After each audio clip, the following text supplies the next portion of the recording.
వంటలకు ఇంతకంటే స్వచ్ఛమైన గానుగ నూనె మరెక్కడా దొరకదు. SRV naturals. ఆర్డర్స్ కై స్క్రీన్ పై నెంబర్ కి కాల్ చేయండి. Welcome to Suman TV. నేను మీ నవీన్. ప్రస్తుతం నేను కుప్పం నియోజకవర్గంలో ఉన్నాను. ఎన్నికల సమయం వచ్చేసింది. సో నిజంగానే ప్రజలు డబ్బు ఎవరు ఎక్కువ ఇస్తే వారికే ఓటు వేస్తారా, లేదంటే స్వచ్ఛందంగా ఓటు వేస్తారా అని తెలుసుకునే ప్రయత్నంలో భాగంగా ఇప్పుడు కుప్పంలో ఉన్నాము. ఇక్కడ మనతో ఇద్దరు మహిళలు పెద్దమ్మలు ఉన్నారు. అమ్మ నమస్తే. ఎలక్షన్స్ వచ్చాయి, డబ్బులు ఎవరు ఎక్కువ ఇస్తే వాళ్ళకి ఓటేస్తావా, లేదంటే నీకు నచ్చిన నాయకునికి? మాకు నచ్చిన నాయకునికే వేసేది.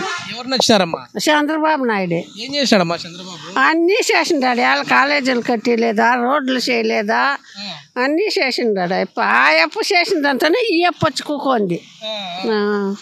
ఈసారి ఆయన గెలవడు, ఓడిపోతారు, ఎంత డబ్బులైనా సరే ఖర్చు పెడతారు ఇక్కడ అని చెప్పేసి ఒక మాట వినిపిస్తూ ఉంది. వేరే వాళ్ళు వచ్చి మీకు ఒక 5,000 10,000 ఇస్తే ఎట్లా పడతాయి మీ? మేము 5,000 ఇచ్చినా 10,000 ఇచ్చినా వేసేది అయిపోకే. ఓకే అమ్మా, నమస్తే అమ్మా. ఏందమ్మా ఎట్లా ఉన్నారంటే కుప్పం ప్రజలు డబ్బుకు అమ్ముడుపోయే విధంగా ఉన్నారా, స్వచ్ఛందంగా ఓటు వేసే విధంగా? ఓటుదా వేయాల్సినది కానీ డబ్బుతో మాకు పని లేదు. కానీ చంద్రబాబు నాయుడు కలిసి మాకు రావాలా, మా కష్టాలు సుఖాలు చూడాలా, ఫస్ట్ నుండి అన్నీ చేసినాడు. మా కష్టము సుఖము అన్నీ చూస్తాడని మా పరిస్థితుల్లో చూస్తూ ఉంటే చాలా దారుణంగా ఉంది. అదంతా ఆలోచించి చంద్రబాబు నాయుడు వచ్చిన తర్వాత కూడా అందరికీ ప్రజలకి ఎప్పటికైనా కూడా సావుకారుని చూసి చేయకూడదు, బీదోని చూసి అన్నీ చేసి అన్నీ ఇదన్నలా. మాకు ఇప్పుడు అప్పల పాలైపోయినాము. మా ఇంటి ఆయన చనిపోయినాడు. చనిపోయిన తర్వాత కూడా అప్పలు చేసి ఇదనేసి ఉండే ఇల్లు కూడా దారబోసి అంతా ఇచ్చేసేసినాము. ₹1 ఆధారం లేదు. ఇప్పుడు ఫుట్పాత్ మీద పడినట్లు పడినాము. మాకు ఏమి లేవు. ఆయన వచ్చినాక తండ్రితో సమానంగా అన్ని ప్రతి ఒక్కటి చేసినాడు. ఏం చేసినాడమ్మా నీకు సొంతంగా? మా వల్ల మీకంటూ ఆయన వల్ల లబ్ధి ఏం చేకూరింది బాబు గారి వల్ల? మాకు ఏం చేసినాడంటే ఇట్లే మేమేమన్నా కష్టాలు సుఖాలు ముందంతా మేము చెప్తా ఉంటుంది. మాకు ఆదరించిండాడు, అన్నీ చేసినాడు. ఇప్పుడు ఈ ప్రభుత్వం వచ్చినాక ఏమీ లేదు. మాకు నిండా పరిస్థితిగా ఉంది. ఇట్లా మా ఇంటి ఆయనకి క్యాన్సర్ వచ్చి చనిపోయినాడు. ఆ క్యాన్సర్ వచ్చిందని కూడా అప్పు చేసి అప్పు కట్టుకునే కాలు ఆపకుండా ఏళ్ళు ఆపకుండా ఇప్పుడు చెప్తా ఉన్నానే కానీ ఎప్పటికీ కన్నీరు ఇడకూడదు అని ఒకే బాధ. ఇంట్లో తిండుకు కూడా మాకు కష్టంగా ఉండేకి ఇల్లు లేదు. ఇప్పుడు పుట్టుబాత మీద పడినాము. డబ్బుకి ఆశపడి వేరే వాళ్ళకి ఓటేసేలేదు.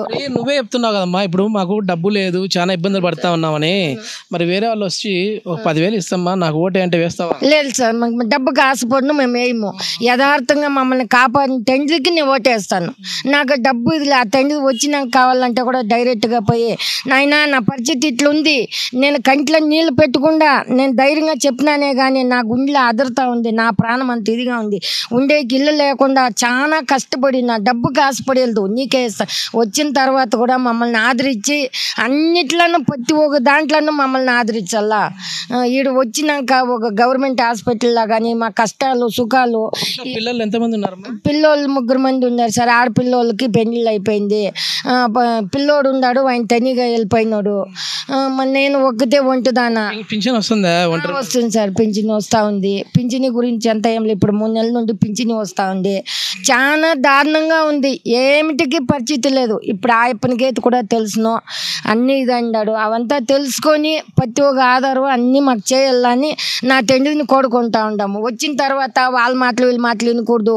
ఒక హాస్పిటల్లో కానీ ఒక మంచి చెడ్డ కానీ పెసరెంట్లని వాళ్ళని వీళ్ళని పెట్టేది ఏమీ లేకుండా చాలా దారుణంగా చేయకుండా ఆయన ఆలోచించుకొని ఒక కరెంట్ బిల్ కట్టాలన్నా ఒక బోరు మోటార్లకి వాళ్ళకు పైనకి లేపించి మా బీదా సాధకంతాను ఇచ్చేయకుండా మాకు బీదా సాయికి ఒక సాయం చేయాలా అనేసి వేడుకుంటా ఉన్నాం. అమ్మ పెద్దమ్మ నీకు పింఛన్ వస్తుందా? పింఛను మరి జగన్మోహన్ రెడ్డి గారు ఇస్తారు కదా, మీరేమో చంద్రబాబు గారు రావాలంటారు. ఏమీ లే. ఆ అప్పు ఉన్నప్పుడు కూడా వస్తూ ఉండే వచ్చే పింఛన్ వచ్చాది.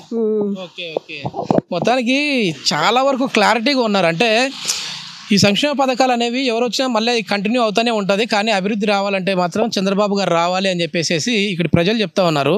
సో అదేవిధంగా మాకు చాలా వరకు కూడా వ్యక్తిగతంగా చాలా హెల్ప్ చేశారు. మా నియోజకవర్గానికి కావచ్చు, మా కుటుంబాలకు కావచ్చు, ఆయన మాకు ఒక పెద్ద దిక్కు అని చెప్పేసి అంటా ఉన్నారు. డబ్బులకి మేమైతే అమ్ముడుపోము. వారు ఒకవేళ ఎంత డబ్బులు ఇచ్చినా సరే అవి తీసుకుంటాం, కానీ ఓటు ఎవరికి వేయాలో వారికి మేము వేస్తామని చెప్పేసి అంటా ఉన్నారు. అమ్మ డబ్బులు కూడా తీసుకోకండి అమ్మా, ఎందుకంటే ఇది ఇట్లనే కొనసాగుతూ పోతా ఉంది. ఎందుకంటే డబ్బులు ఇస్తే ఓటేస్తారులే అని చెప్పేసి ఇప్పుడు 1 పార్టీ 2 పార్టీ 3 వాళ్ళే కాదు, ఇంకా తరతరాల్లో మళ్ళీ రాబోయే రోజుల్లో కూడా ఇట్లే అనుకుంటారు. అందుకు డబ్బులు ఏం తీసుకో. మేము డబ్బు డబ్బు తీసుకోము, తినే వాళ్ళు తినిపోతారు, మేము ఉత్తి చేతులతో అయిపోతాము. వచ్చింది డబ్బు తీసుకోకుండా స్వచ్ఛందంగా మీ ఓటు హక్కును అయితే మీరు వినియోగించుకోవాలి అని చెప్పేసి మనవి. అది ఏ పార్టీ అయినా కావచ్చు, అంటే మేము ఈ పార్టీ ఆ పార్టీ అని చెప్పట్లేదు. డబ్బు తీసుకోకుండా ఈ నెల 13వ తారీఖున జరగబోయే ఎన్నికల్లో ఓటును మీరు స్వచ్ఛందంగా వేయాలి అని చెప్పేసి మనస్ఫూర్తిగా కోరుకుంటున్నాం. Thank you. సుమన్ టీవీలో మీ పర్సనల్ అండ్ బిజినెస్ ప్రమోషన్స్ కోసం కింది నెంబర్కి కాంటాక్ట్ చేయండి.